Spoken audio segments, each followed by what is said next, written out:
Ladies and gentlemen, boys and girls, children of all ages, welcome to Robert Sports. I'm your host, Robert. Alright, New Japan Pro Wrestling presents Wrestle Kingdom 16 Night Dos.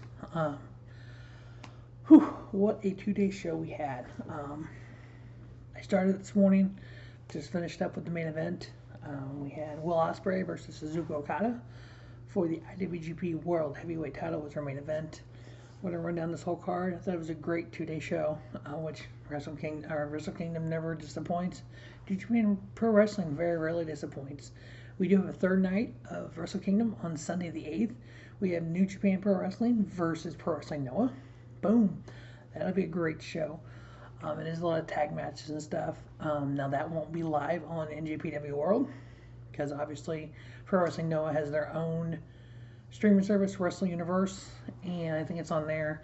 Plus, I think it's on their TV as well. So it'll be delayed on New Japan World, so it's going to be a few days before I can watch it. But I'll definitely be watching it, and I may not review it. We'll see. Get down to Wrestle Kingdom here. We had 3 pre-show matches, which was kind of unique.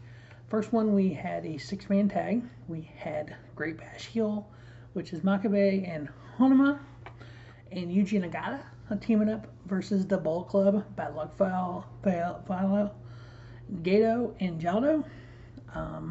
Not a whole lot going on here. Great Bash Heel and Yuji Nagata got the victory over Bullet Club. I give it 2 3/4. The second one was another 6-man tag. We had Tenjai and Master Wada, which was Tenzan and Kojima, teaming up with Master Wado versus Suzuki-gun, El Desperado, Taka Michinoku, and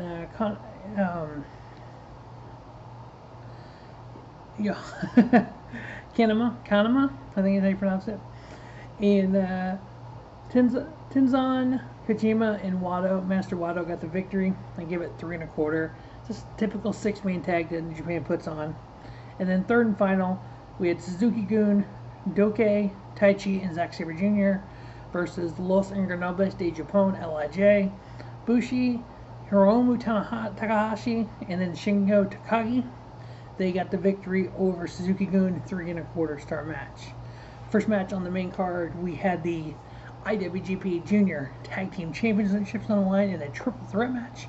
We had the champion, the Flying Tigers, Robbie Eagles and Tiger Mask, versus the Mega Coaches, Rocky Romero and Taguchi, versus Bullet Club's cutest tag team, El Phantasmo and Taiji Ishimori. For the last year plus, El Phantasmo, he has a kind of a shin kick that he does, and everyone said that his boot is loaded. We've seen Jado put things in that boot, so we know it's loaded. The coaches had him down, Rocky Romero and Taguchi. They literally pulled his boot off and pulled it out to see what was in there. It's like a little piece of metal like that. They showed it to the referee. The referee kicked the Bullet Club out of this match. I'm like, oh my god, that's hilarious. Which I had picked the Bullet Club to win this match. So I was like, oh crap, there goes that. So it finished up with Flying Tigers and the Mega Coaches. Flying Tigers did retain their tag titles.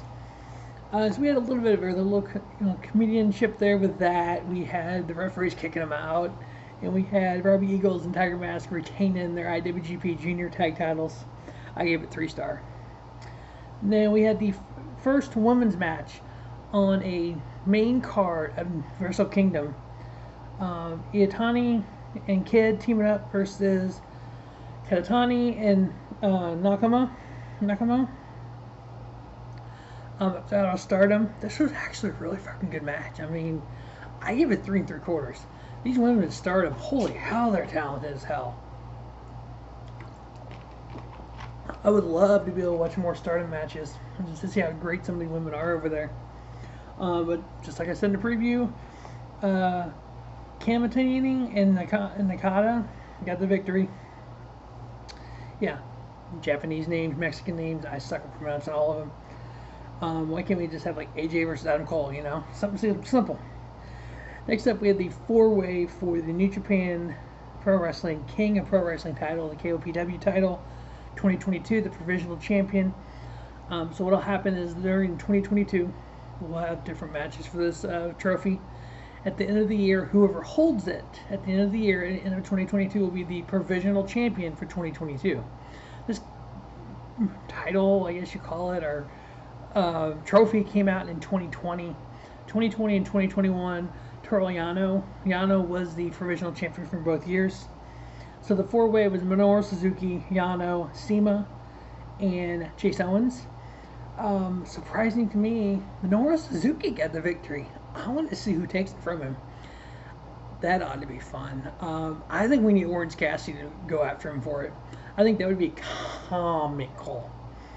Minoru Suzuki is the first KOPW 2022 provisional trophy holder. I give it 2 3/4 star. Next up, we had the never openweight 6-man tag titles on the line. We had House of Torture, Evil, Sho, and Yujiro Takahashi versus Chaos, Hiroki Goto, Yo, and Yoshihashi. Now, last night, on night 1, we had Goto and Yoshihashi take the tag titles, and we had Yo and Sho facing each other. So now we kind of got the 6-man on the line here. And it was a lot of this was just Bulk Club being Bulk Club. You had Dick Togo out there getting involved. You had, them, interrupting, getting the referee distracted and doing things on the side. Sho had a wrench he was trying to hit Yo with, and then Yo took it from him at one point, and then Sho ended up hitting him behind the referee's back and getting House of Torture the pinfall victory there. I give it 3 1/4. I thought it was a pretty decent match. Some of these matches, mid-card and above, I was expecting more out of.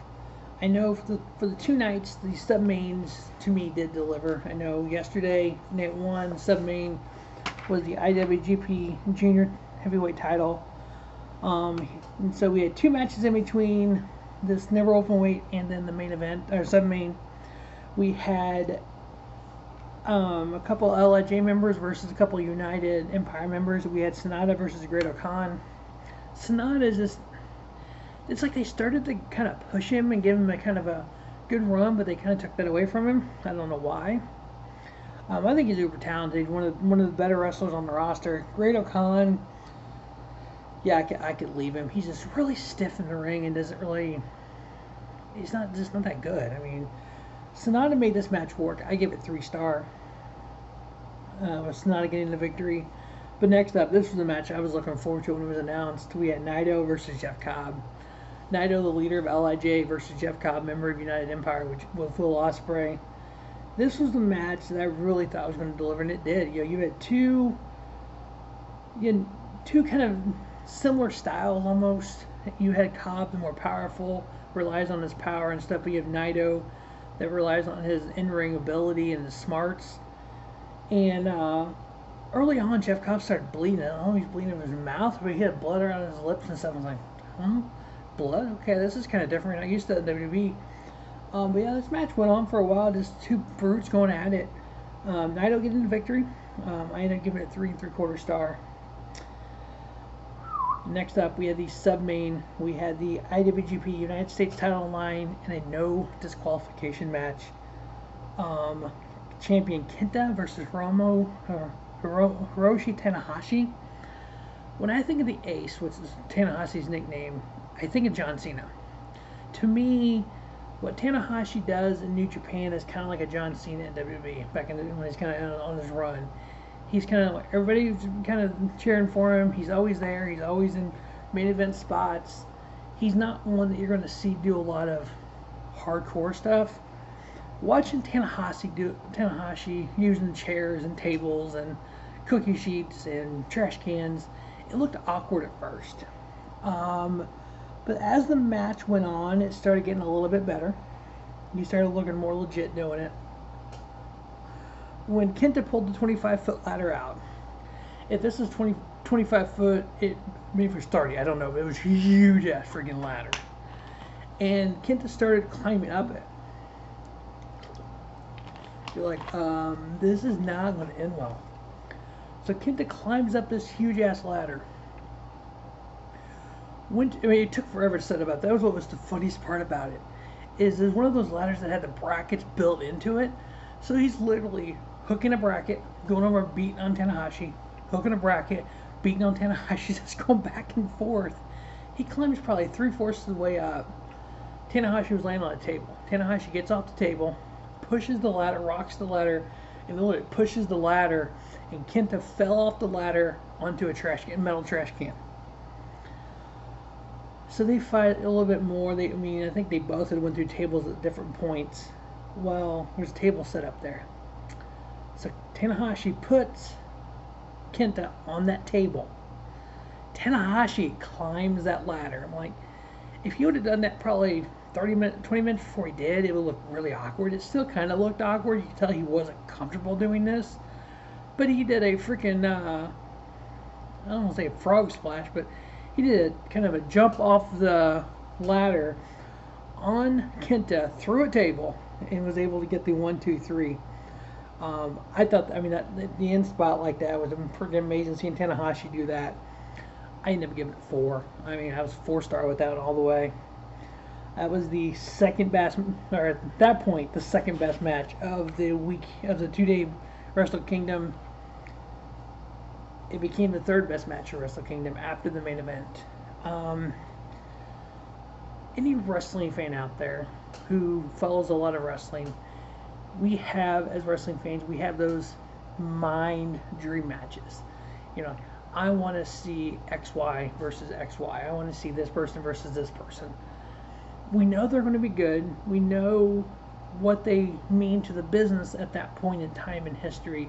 If you look back, Rock Austin, Hogan Andre, Savage Steamboat, when you get that match, you're like, oh, this is something special. I thought about the main event here. We had new IWGP World Heavyweight Champion Kazuchika Okada last night beating Shingo versus the Commonwealth Kingpin Will Ospreay. Looking at these two, 2015 at a Red Pro New Japan show, Uprising, Okada beat Will Ospreay. Will Ospreay was a teenager at the time. Okada said then, we need this guy in Chaos. So when Will Ospreay came to New Japan Pro Wrestling, he joined Chaos. He looked at Okada as a big brother. Okada looked at Ospreay as a little brother. This is my little brother. I'm going to train him and teach him things. They did. From 2015 through 2020, as part of Chaos faction, it was always Okada led the faction. Ospreay was there. Ospreay was a light heavyweight. Ospreay was just building his way up in the business. In multiple matches through different tournaments, the G1, New Japan Cup. 2020, something changed. Ospreay turned on Chaos, turned on Okada, and created the United Empire. These two had a match last year at Wrestle Kingdom. Neither were involved in the title, where Okada beat Will Ospreay. And that didn't sit well with Ospreay, and frankly I understand why. That's when he started the United Empire, and he was able to win the IWGP World title for the first time during the summer. He was stripped of it because he has neck injury. They offered him a spot in the G1. He said no. He came back. He worked hard to come back. Was in Red Pro over in the UK, and was carrying the IWGP World title with him. He said he was the uncrowned champion. Still the title. He was still a real world champion. And then when they started setting up, when Okada won the G1, they started setting up matches and stuff. Ospreay said that he had the winner of night 1 on night 2. So, when I did my preview, I thought, they're not going to change the title twice. There's no way. They didn't. We know what happened last night, night 1. Okada won. Okada beat Shingo, 4.5 star. Tonight's match versus Okada. This was that dream match that I've been wanting for a while. Okada versus Ospreay, main event, Wrestle Kingdom for the IWGP World Heavyweight title. The match itself did not disappoint at all. These two guys, as the match started, you're like, okay, this match is going to get some time, because they were just methodically going after each other, methodically hitting spots, hitting moments. Okada last night did a dive, kind of a cross-body dive over the railing on the Shingo. He went to do the same move tonight but Ospreay moved and he hit his knee on the concrete. He kind of hurt him. He told him to hurt him. You had just because Ospreay's known for his theatrics, his high flying. They had that big spot where he climbed the light tower, did a moonsault off the light tower. It's like holy hell, and landed on Okada. You had Okada tombstone him on the ramp. You had each of them doing each other's moves. He hit the Oz Cutter. Okada hit a freaking Ospreay hit a Rainmaker on Okada and did the Rainmaker pose, which Shingo did last night, and it didn't end well because that pissed off Okada. And Okada, you could see it's like you don't do that to the Rainmaker. Everybody's been saying since the G1 the Rainmaker is back. After this match, I have to agree. The Rainmaker is in prime form here. So we still have Suzuki Okada as the IWGP World Heavyweight title and a pinfall victory over the Kingpin, Will Ospreay. It's the 50th anniversary of Wrestle Kingdom. Okada is probably the biggest star in New Japan. I was okay with it. You know what? Will Ospreay's got time. Will Ospreay's still learning. Now, I think it'd be a really cool moment to flip that title. I'm not a big fan of that anyway, flipping titles, but give Ospreay the title to leave Wrestle Kingdom. Was I a little let down because I had this match built up so much? Yeah, I was. I was like, oh, okay, Okada's champion. But I'm like, you know what? Okada, Suzuki Okada, one of the best in the world. He's world heavyweight champion right now. What's wrong with that? 6-time champion. Nothing wrong with that at all. 4 3/4 stars what I ended up giving that match. Because it was consistent, it was precise. It was just two guys, just going through the match. Nobody overstole anything. Nobody undersold things. Nobody. They were methodical in how they put that match together and did that match. And so far, match of the year. Now, in 12 months from now, 361 days from now, when we look back on 2022, will we still say this is one of the best matches of 2022? Yeah, we will. It'll probably be in the top 10. I don't think there'll be 9 5-star matches, to be honest with you. But you know what? This 2 days at Wrestle Kingdom was good. Really, really good camp.